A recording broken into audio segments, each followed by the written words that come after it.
মৌসুমি কিচেনে সবাইকে জানাই স্বাগত। আজকে আমি বাটা মাছের ঝাল করে দেখাবো। তো কি কি নিয়েছি উপকরণ দেখে নাও। নুন, হলুদ, কালো জিরে, সাদা সর্ষে আর কাঁচা লঙ্কা বেটে নিয়েছি, টমেটো, কাঁচা লঙ্কা, ধনেপাতা আর সর্ষের তেল, আর বাটা মাছটা ভেজে রেখে দিয়েছি। তো প্রথমে আমি কড়াইতে তেল দিয়ে দিচ্ছি, আর একটু তেল দিয়ে দিচ্ছি। তেলটা গরম হয়ে গেলে কালো জিরে আর কাঁচা লঙ্কা ফোড়ন দিয়ে দেবো।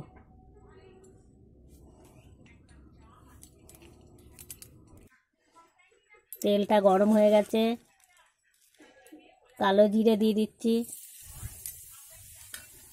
কাঁচা লঙ্কা দিয়ে দিচ্ছি,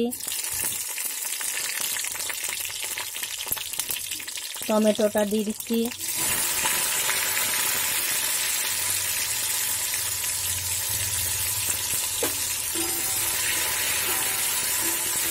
টমেটো কাঁচা লঙ্কাটা একটু হালকা করে ভেজে নেব। তারপরে সর্ষে বাটাটা দিয়ে দেবো। টমেটো আর কাঁচা লঙ্কা হালকা করে ভাজা হয়ে গেছে।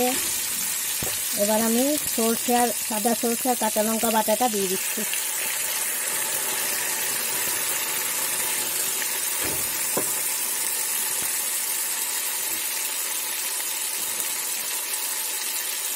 একটু হলুদ দিয়ে দিচ্ছি।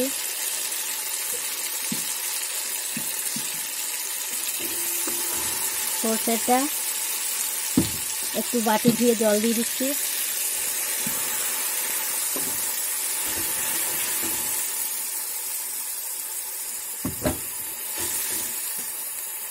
সর্ষে ভাজলে তিতো হয়ে যায়, তাই আমি একটু জল দিয়ে দিচ্ছি।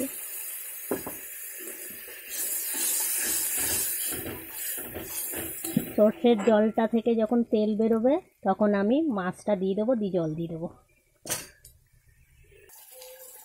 মশলা দিয়ে আমার তেল বেরোচ্ছে, এবার আমি ভেজে রাখা মাছগুলো দিয়ে দিচ্ছি।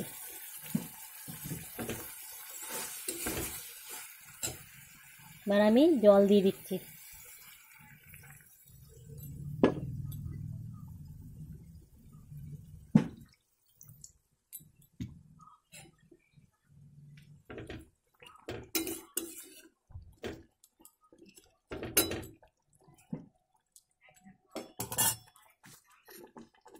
পরিমাণ মতো নুন দিয়ে দিচ্ছি।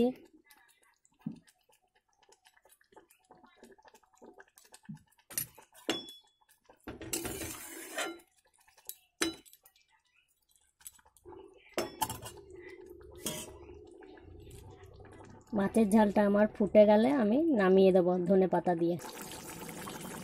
আমার মশলা থেকে একটু তেল বেরিয়েছে, আমি এবার ধনেপাতাটা দিয়ে দেবো।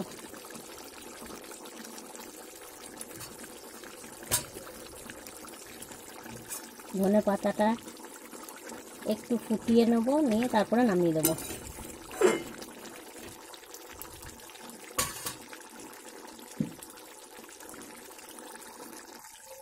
আমার মাছের ঝালটা হয়ে গেছে, এবার আমি নামিয়ে দিচ্ছি।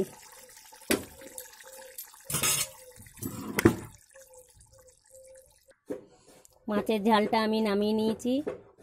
তো দেখো কত সুন্দর হয়েছে। তো বন্ধুরা, আমার রান্না যদি তোমাদের ভালো লেগে থাকে তাহলে আমার চ্যানেলটা সাবস্ক্রাইব করবে।